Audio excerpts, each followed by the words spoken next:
Yo, what is going on, everyone? My name is Nick, or the Notorious Fantasy, and in today's video, we're going to be talking about 5 more players that are skyrocketing up my rankings for 2024 fantasy football. We talked about 5 other players that are skyrocketing up my rankings just a couple of weeks ago, so you can check out that video. Link in the video description if you haven't seen it already. In today's video, we're going to be going in depth into 5 players that I'm starting to really hop on the bandwagon for. Before we can get on into things, I would like to ask that if you guys are new to the channel and you do end up enjoying today's video, that you please make sure to hit that subscribe button down below. And while you're down there, whether you are new to the channel or not, please make sure they do leave a like on today's video. It would help me out a ton. If you want to follow me on Twitter or X, please do so at NotoriousFantasy. So without further ado, we got 5 players skyrocketing up my rankings in 2024 fantasy football. We begin with the first player skyrocketing up my rankings, and that is Isiah Pacheco, running back of the Kansas City Chiefs. Current underdog ADP, running back 12 at pick 46.1. The more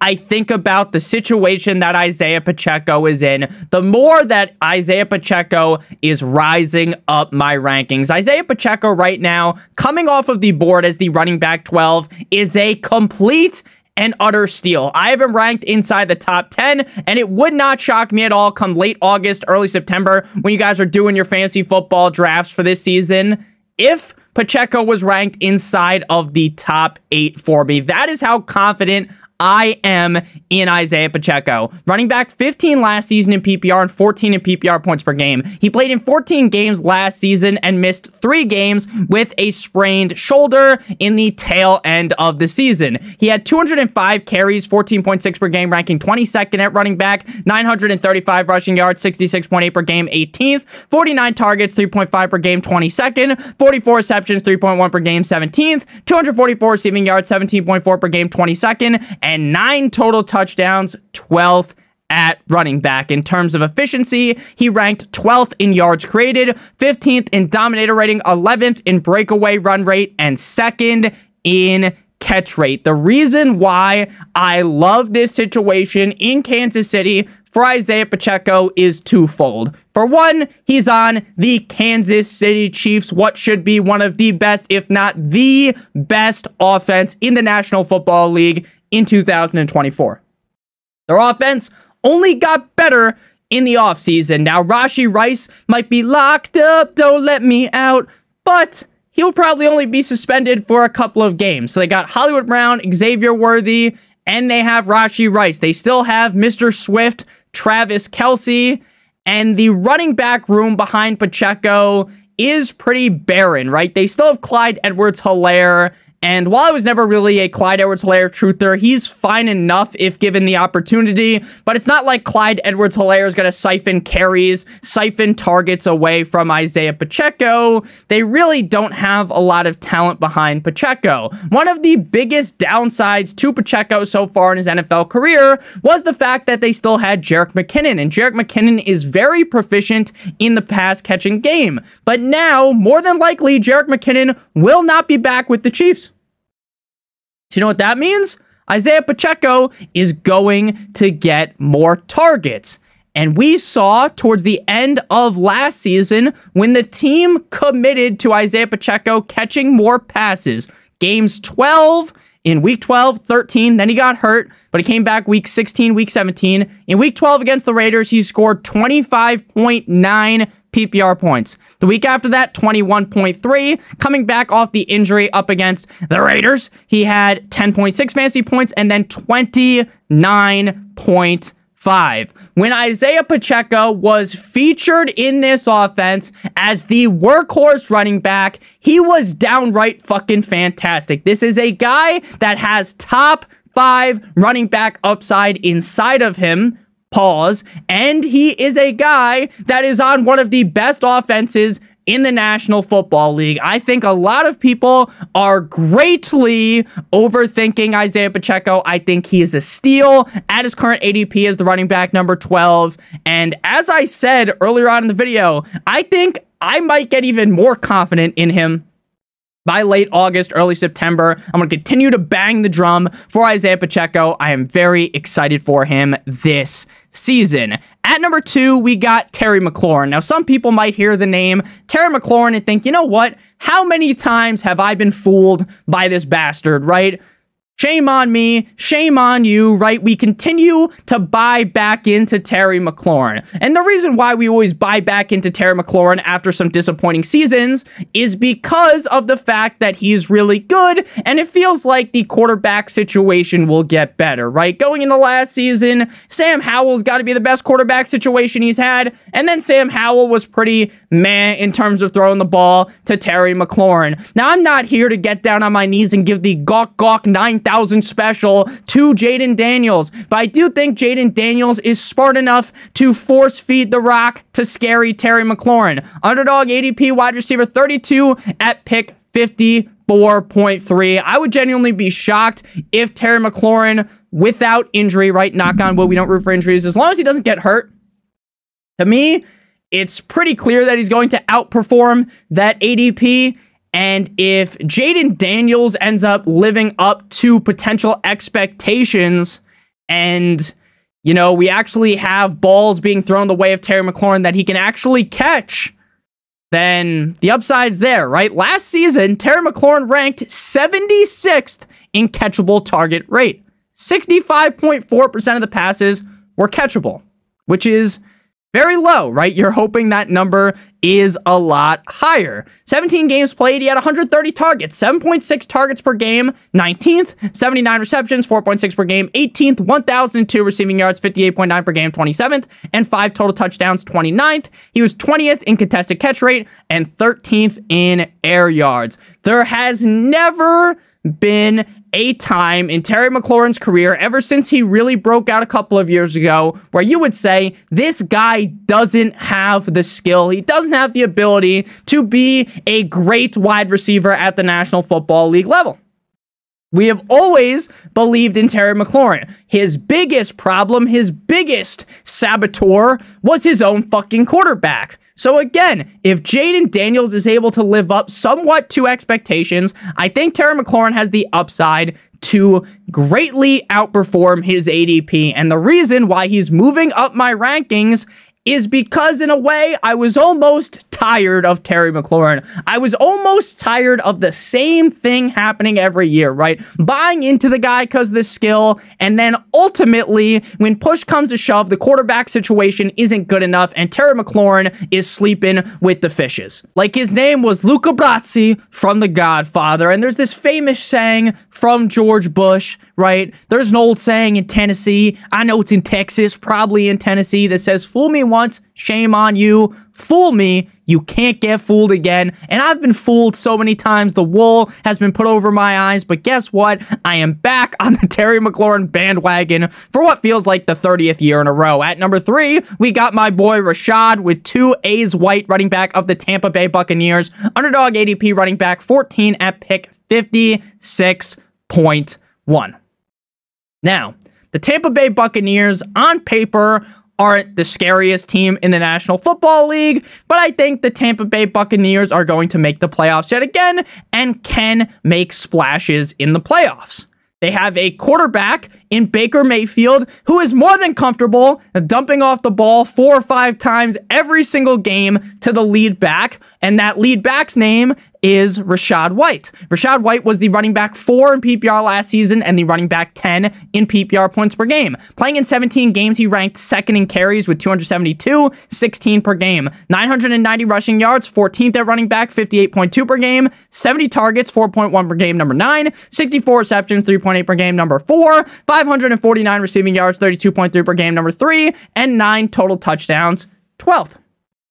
Rachaad White ranked 2nd in yards created. He ranked 6th in evaded tackles, 5th in yards per reception, 13th in yards per route run, and 13th in dominator rating. Now, I know the fact that they drafted Bucky Irving isn't necessarily the best case scenario for Rachaad White, right? We talk about how I love Isiah Pacheco because I think Jerick McKinnon is going to be gone. Obviously, Bucky Irving joining the team isn't the 100% best case scenario for Rachaad White. But it's not going to make me fade a guy who I saw get as much of a workload as I saw last season. I think if Rachaad White was to go down, knock on wood, we don't root for injuries, then I think Bucky Irving has the profile, the skill, the ability to be able to take over as the running back one on the team and put up solid fantasy football games, right? He'd be a guy that we would be talking about very proudly, right? Very excited to talk about how, hey, I want you to pick up Bucky Irving off the waiver wire. That's how I'd be talking about him. Because I believe in Bucky Irving. But I also believe in Rachaad White as the lead back in Tampa Bay. Again, Baker Mayfield loves to check the ball down. Rachaad White versus Bucky Irving, that lean goes to Rachaad White. Maybe he's not number 2 in carries this season. Maybe that ticks down just a little bit. But I think in terms of receiving volume, that will be able to make up for it. I think the Buccaneers are going to be a solid offense again. And if Chris Godwin ends up being a little bit better than last season, I'm far from on Chris Godwin. I have not drafted him once. I see his name and I chuckle a little bit like, what kind of a dumbass is going to draft Chris Godwin? But if Chris Godwin gets a little bit better, right, compared to last season, this offense takes another solid leap up. Baker Mayfield plays solid again. There's no reason as to why Rachaad White wouldn't outperform the running back 14 ADP. So I'm definitely excited about him right now. At number 4, we move to my man, Jordan Addison, wide receiver of the cold like Minnesota Vikings, wide receiver 39 on underdog, pick 69. Very nice. I like. And you know what you should do? You should like the video. So if you've enjoyed so far, make sure you guys hit that like button. And whether you are new to the channel or not, make sure you hit that like button. If you are new to the channel, make sure you guys hit that subscribe button. So Jordan Addison was a guy just like Chris Godwin. Now, unlike Chris Godwin, right, I wasn't like, haha, what a bunch of idiots taking Jordan Addison, right? I was more like, okay, kind of nervous about Jordan Addison. Not because of Jordan Addison, the player, but because of the situation he is in with JJ McCarthy. Jordan Addison was a guy with Kirk Cousins, Kirk Thuggins, that was balling out of control. And once Kirk Cousins got hurt, things started to go downhill, right? The car spun out and hit the fucking divider, right? For Jordan Addison. Now, he wasn't completely lifeless in those games, but it just wasn't the same. Now, I've talked about this a lot because I really do believe in Justin Jefferson. I am far from a JJ McCarthy metaphorical dick rider, right? I'm far from a guy that's going to sit here and fondle the metaphorical balls of JJ McCarthy like some Michigan fans will, right? I'm not ready to do that, but I'm also not ready to completely write the guy off Geno Smith style, right? I'm not ready to completely say that this guy's a guaranteed bum before he even takes a snap in the fucking preseason. I am not going to do that. I think Jordan Addison, from what I saw last year, is a really good player, right? If Justin Jefferson wasn't there, this is a guy that we would be screaming from the top of the mountains like the Ricola advertisement about, right? Jordan Addison would be a player that would be must draft in every single draft if Justin Jefferson was not there. His ADP would be significantly higher. Now, Justin Jefferson being there creates a roadblock for Jordan Addison hitting the euphoria, hitting as this top 10, top 12 wide receiver that the reason that you drafted him, he's consistent every week, and he is why you win your league. So maybe Jordan Addison doesn't end up as a league winner, but if something was to happen to Jordan Addison, or if something was to happen to Justin Jefferson, again, knock on wood, we're not rooting for injuries here, Jordan Addison could really elevate himself to be that top 12 guy. He has the skills to do it. He ranked 26th in targets. He had over 100 targets in his rookie year, 6.4 per game, 70 receptions, 4.1 per game, 29th. 911 receiving yards, 53.6 per game, 29th, 10 total touchdowns, 5th. He was 12th in EPA and 7th in total route wins.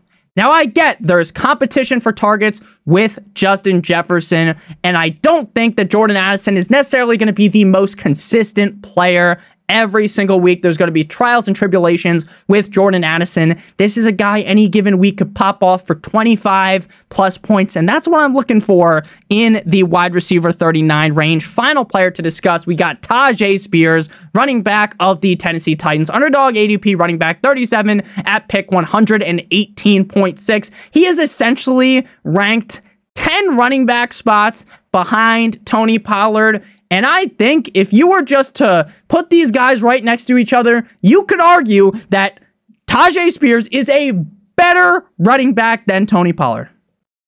Now, I'm not just speaking this way because Tony Pollard essentially raided the village of my fantasy football team and fucking murdered everyone, burnt everything down, right? And that's really what happened last year, right? Tony Pollard absolutely reamed my teams. He gave everyone a colonoscopy last season, and it didn't feel good at all. Not even one bit. Running back 34 in PPR, 41 in PPR points per game for Tyjae Spears last season, behind Derrick Henry. Now, Tony Pollard played as the running back one in Dallas, and just nothing popped, giving all of the opportunity, given a crazy workload, he was not successful. So what are the odds 3 weeks into the season that Tony Pollard is on the fucking bench warming that thing for Tyjae Spears? I think that's potentially pretty likely. So as the running back 37, I have to move him up my rankings to make sure that you guys know, hey, we need to draft this guy. 100 carries last season, 5.9 per game, ranking 49th. Again, his stats at the end of the year are not going to look great.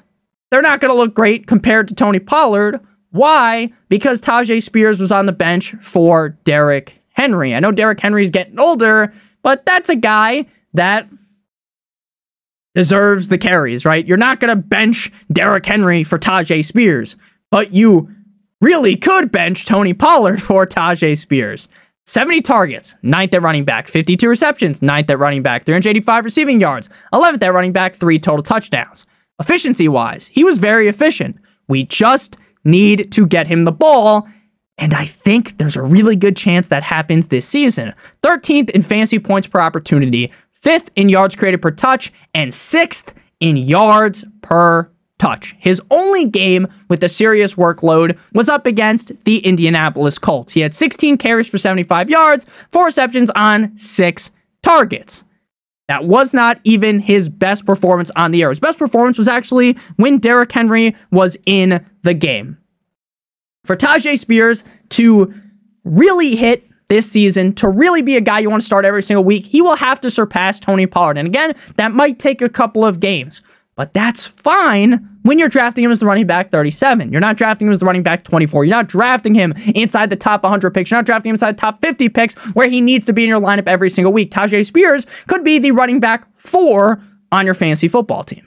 And with the Titans potentially taking that leap, that Mario leap up right into one of those block thingies that drops out a coin, or the thing that turns him into a fire-breathing fucking dragon, okay?